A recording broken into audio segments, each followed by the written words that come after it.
안녕하세요. 오늘은 불신과 의심에 관한 흥미로운 자료를 좀 파헤쳐 볼까 하는데요. 보통 우리가 뭘 잘 모르거나, 이해하지 못할 때, 그럴 때 의심하게 된다고 생각하잖아요. 네, 그렇죠. 무지에서 오는 거. 네. 근데 오늘 자료는 좀 놀라운 주장을 해요. 오히려 지식, 특히 뭐랄까, 좀 굳어진 지적인 사고방식, 이게 불신을 더 키울 수도 있다는 겁니다. 아니, 많이 알수록 더 의심하게 된다니 이거 정말 역설적이지 않아요? 도대체 이게 어떻게 가능한 걸까요? 네, 바로 그 지점이 이 글의 핵심인데요. 단순히 모르는 것에 대한 어떤 막연한 불안감, 이걸 넘어서요. 오히려 자신이 알다고 생각하는 그 틀에 딱 갇혀버릴 때 새로운 가능성이나 이해 범위를 벗어나는 것들에 대해서는 마음을 딱 닫아버리는 거죠. 네, 이해하려는 그 열린 마음, 저자가 알매 빛이라고 표현했는데 그게 딱 차단되면 그 자리에 이제 불신이 스며든다. 뭐 이런 설명입니다. 와, 흥미롭네요.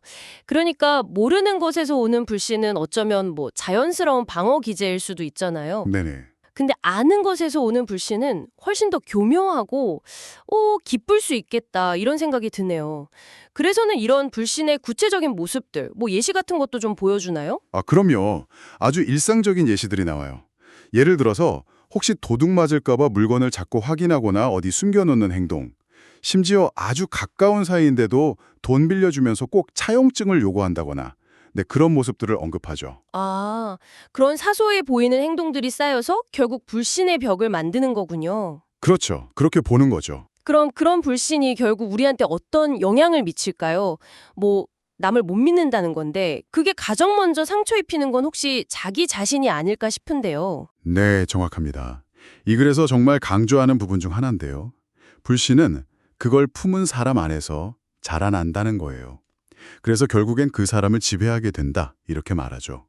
아주 교묘하게 스며들어서 나중에는 내가 뭘 왜 불신하는지 그것조차 모르게 될 수도 있다, 이렇게 경고합니다. 이야, 생각만 해도 답답해지네요. 네, 스스로 판 함정에 빠지는 셈이죠. 그럼 그런 상태가 더 깊어지면 어떻게 되는 건가요? 단순히 그냥 의심 많은 사람, 여기서 그치는 건 아닐 것 같은데요. 그렇죠. 불신이 만성화되면 사람은 점점 더 냉담해지고 마음의 문을 닫게 돼요. 주변 사람들은 물론이고 눈에 보이지 않는 가치들이잖아요. 뭐 영혼이라든지 신성이라든지 이런 개념들.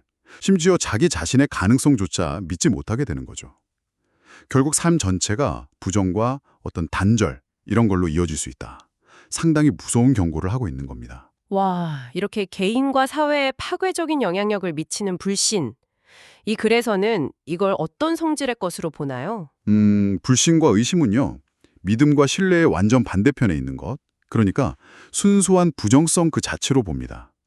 아무것도 창조하지 못하는 약간 수동적인 힘이지만 그 파괴적인 영향력만큼은 엄청나다고 설명해요. 아, 부정성 그 자체. 네. 근데 여기서 또 한 번 역설이 나와요. 이런 어둑나튼 불신이 없다면 우리는 반대로 믿음과 신뢰라는 그 빛의 가치를 제대로 알 수 없을 거다. 이렇게도 말합니다. 아, 그렇군요. 어둠이 있어야 빛을 알 수 있다, 뭐 이런 말이군요. 네, 약간 그런 거죠.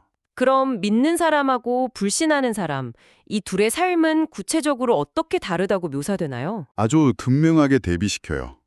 믿음을 가진 사람은 삶이 비교적 단순하고 솔직하고 또 타인과 열린 관계를 맺는다고 하고요. 반면에 불신에 사로잡힌 사람은 끊임없이 뭘 숨기고 의심하고 관계를 왜곡시켜서 결국엔 사회적으로 고립된다. 이렇게 지적합니다. 결국 신뢰가 없으면 뭐 공동체도 어렵다는 얘기네요. 네, 그렇죠.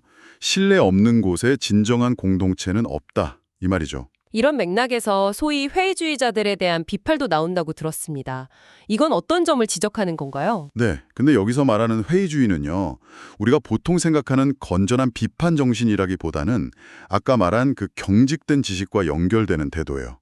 즉, 물질적으로 증명되거나 자기 이해 범주 안에 들어오는 것, 그것 말고는 전부 사기다, 비현실적이다, 이렇게 치부해버리는 경향성, 이걸 비판하는 거죠. 아, 내 자신의 어떤 제한된 이해력 너머의 가능성을 그냥 원천적으로 불신해버리니까 새로운 발견이나 진보에 좀 걸림돌이 될 수 있다. 이런 이야기입니다. 그러니까 단순히 증거가 좀 부족한데 이게 아니라 아니 내 먹이로 이해 안 되면 그건 없어.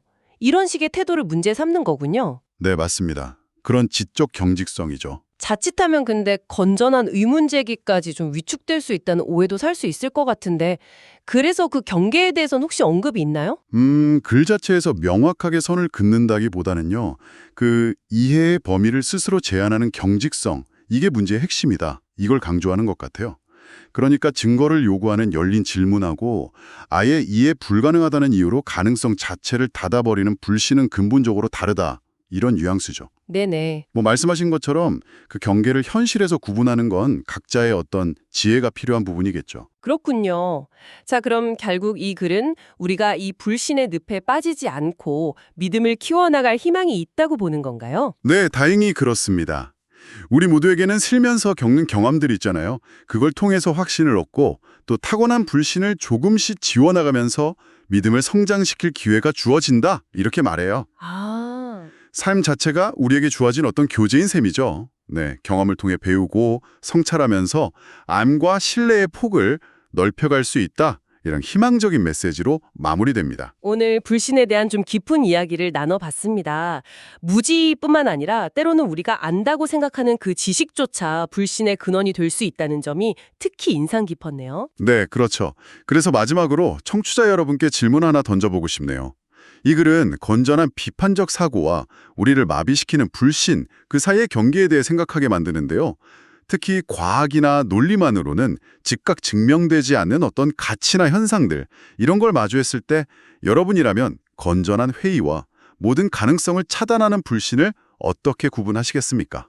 한번 스스로에게 질문해 보시는 것도 좋겠습니다.